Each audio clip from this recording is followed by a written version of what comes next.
Greetings, Earth enthusiasts. If you ever wondered about the incredible perspectives our planet has to offer from high above, you're in the right place. I am Dr. Clive Coetzee, and I'm thrilled to be your guide on this captivating journey into the world of remote sensing. Welcome. And please remember to like, subscribe to, and share this video. Thank you. In this video tutorial, we're gonna only temporarily, walk away from our journey. We're gonna take a pause, so to speak. And we're gonna do something a bit light-hearted, or something a little bit more funny, or something a little bit different to what we've done so far. We're still within the vein of the climate, so we're not walking away from the climate theme per se, and we're still within Google or within remote sensing. But we're not working with the Google Earth Engine, we're just going to work with Google Earth per se. Okay, so what we're going to do today is just play around with sea levels. Okay, and I look and see, if sea levels increase by X amount of meters, what's the impact of it, or by how much must sea levels increase to get to a specific town or whatever. I'm not going to go into the politics of that and the climate change debate about those things. I'm just showing you what they actually use to actually predict what may or may not happen when sea levels rise, if you believe sea levels are rising, etc., etc. So something a little bit different, something a little bit more light-hearted. And so let's see what we do. So the first thing that we have to do is to download a blue square, okay, and specifically a JPEG. Remember, must be a JPEG. So you just go blue square JPEG in your Google search bar, and you press search, and it will give you the different blue squares. Now you can choose any of them.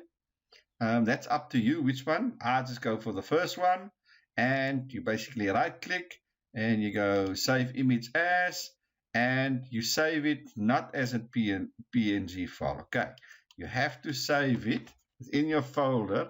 So I'm just going to go blue dot for lack of better, and you save it as a JPEG. Okay, you save it as a JPEG file, not a PNG file, a JPEG file, and you press save. Okay, it should come up there it sits. So if you want to go into your folder, there it sits, blue dot. Okay, so please make sure you'll see it's a JPEG. Okay, save it. First of all, save it as a JPEG, nothing else, only as a JPEG. You see this one I've saved as a PNG and it doesn't work. So please make sure you save it as a JPEG.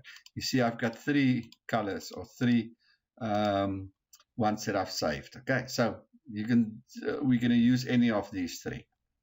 Okay, so first of all, as I said, go to Google and search for blue square JPEG, find your ideal scheme and save it as a JPEG in your folder. Okay, so that's your first thing that you have to do.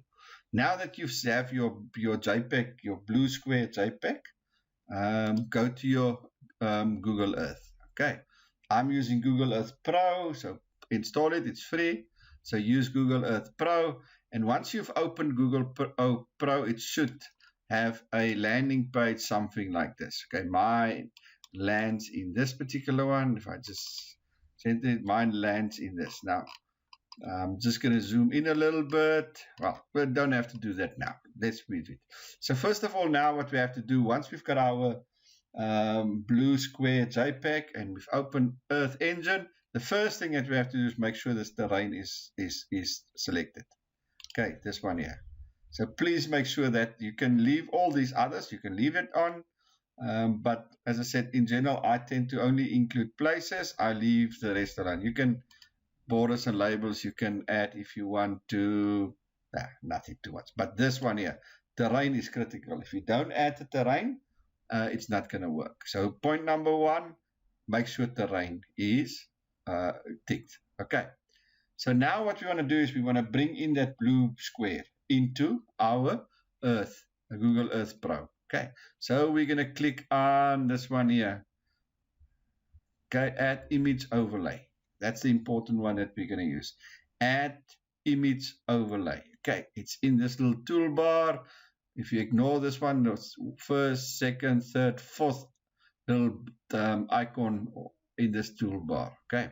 next to this camera thingamajig. So it says add image overlay. Okay, so we're going to add image overlay. So this opens, once we've pressed that button, it opens a little dialog box for us. So we're going to give it a name.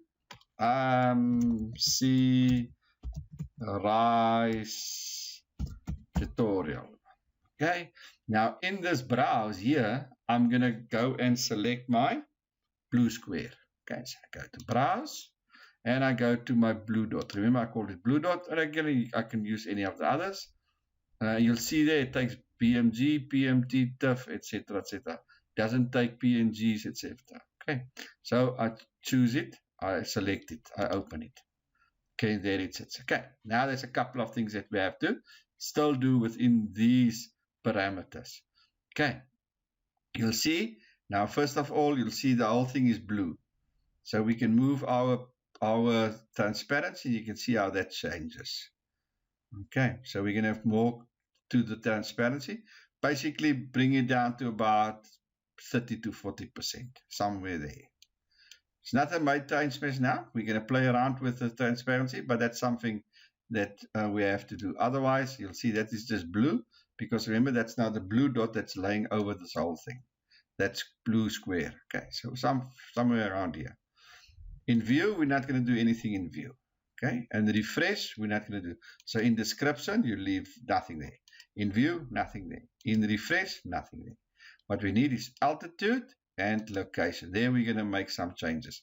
So in altitude, we basically go absolute. We select absolute. Okay, see it changes. Okay, so in altitude, we change it to absolute. Okay, quite important. You leave the rest alone. Then in location, we go to 90 degrees. Okay, and 180 degrees. So you make all of this 90 degrees north and 90 degrees south. And in this one, you make it 180 degrees west, east, and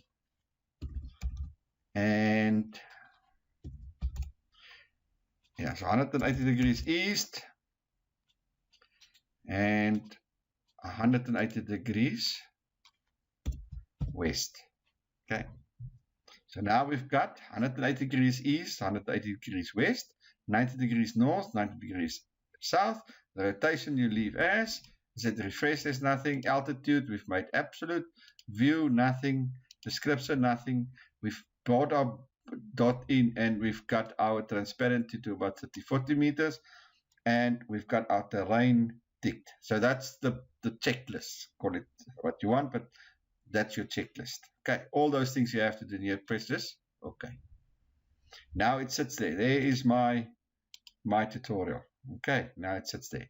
Now you're going to go zoom into your place, your region of interest or your location. Okay, now I'm located around here, so we're surrounded by the Atlantic. So I want to go and have a look and see in my town. I live around here. Okay, this is the little town that I stay called Veldrift. My house is, if I want to mark it, let me quickly mark it. Then my house is around here, plus minus. I'm going to just say my house. My house. Okay, so that's roughly where I stay. So I want to see by how much must the sea temperatures increase for me to be swimming in my house, for me to, vacate my house. Okay, because this is a river, quite a big river, and this is the ocean.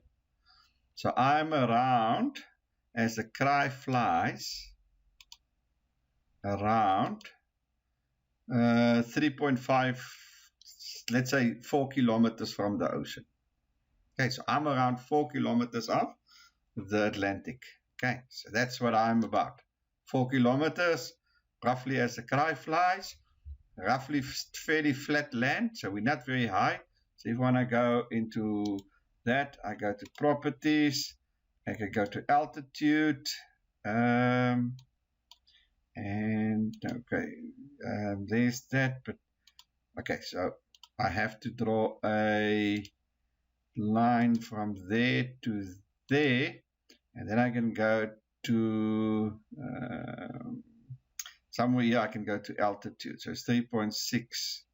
Okay, but anyway, yeah, you can go to altitude, and it will tell you what the altitude is from the ocean to my house. Okay, so you can calculate the altitude per se. So that's what I wanted to calculate. So I'm just going to slightly reorientate the layout of my image. So I've got a more earth view, meaning a flat view from it. So I'm not looking down on it.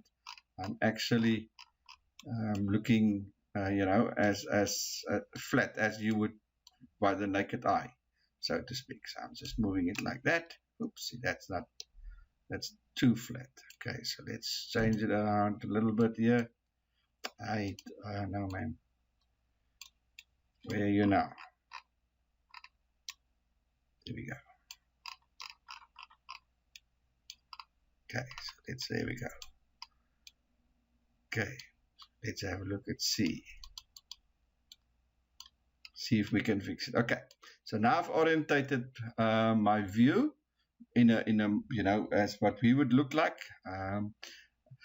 And there's my house, there's the ocean, and I've got my model. Okay, I've developed my model. So I'm going to go to C-Rise, I'm going to go to Properties.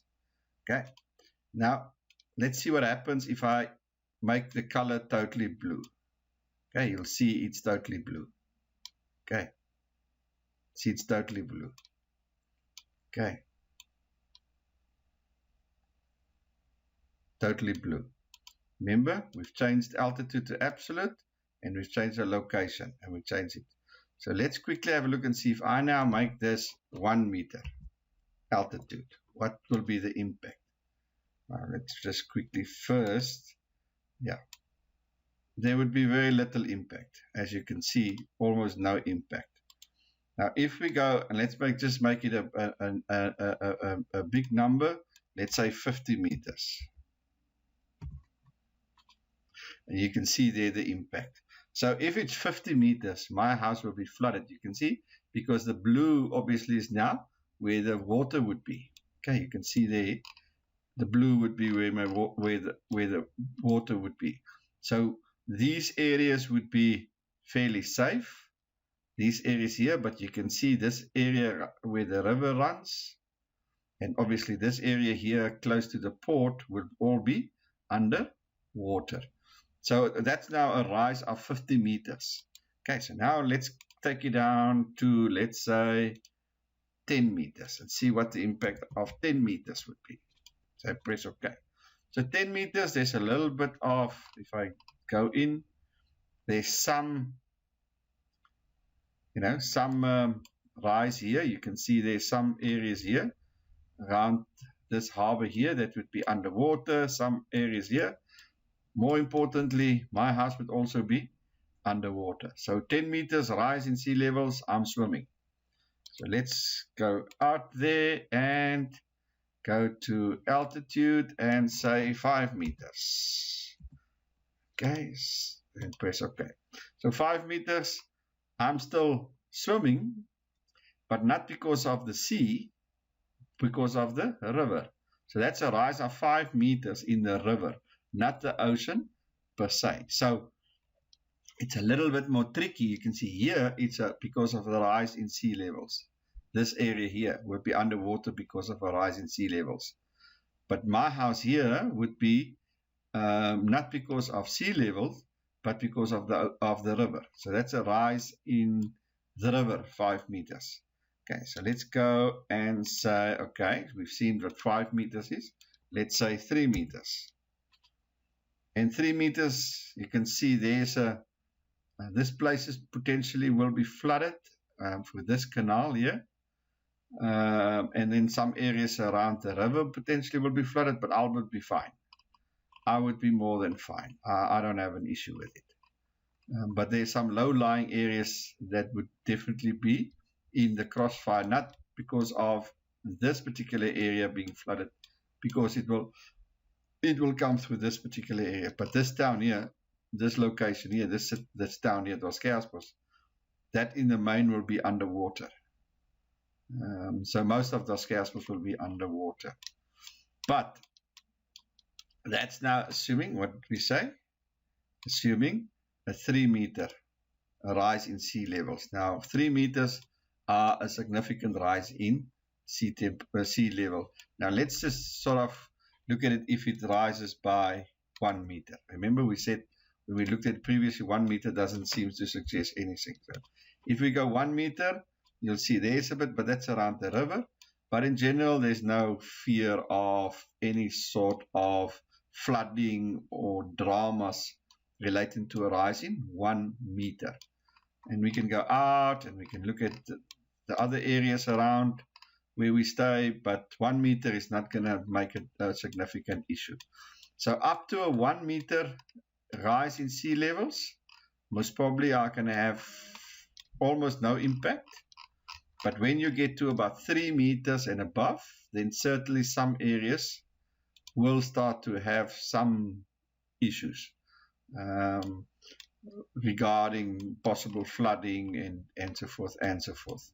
But yeah, so this is quite neat in terms of modeling what may or may not happen or could happen when we play around with sea levels.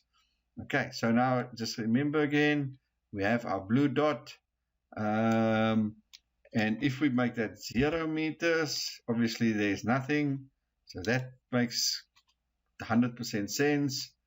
There's my blue dot, and let's make it full color. Now make it, let's say 3 meters. You'll see there how it looks when it's, when you make it transparency 0. And you can see how that now, what will be left, if you want to call it that way. That's now, I think, what did we say? We said altitude 3 meters. Now, if I go, let's say 20 meters, then I don't think there's anything left of my town. Now, my town is fully underwater. Okay, my town will be fully underwater if it's 20 meters. Now you have to wager what, what's the likelihood of 20 meters.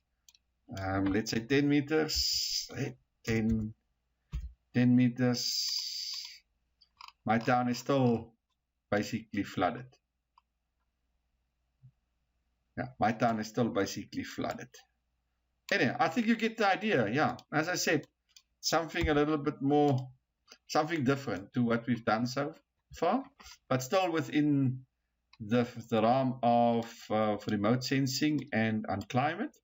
Just something, just to show you how people actually predict what may happen or may not, may happen if sea levels rise. But so you can get obviously we know how many people stay in this town, 37,000 people, roughly in this area, 37,000 people.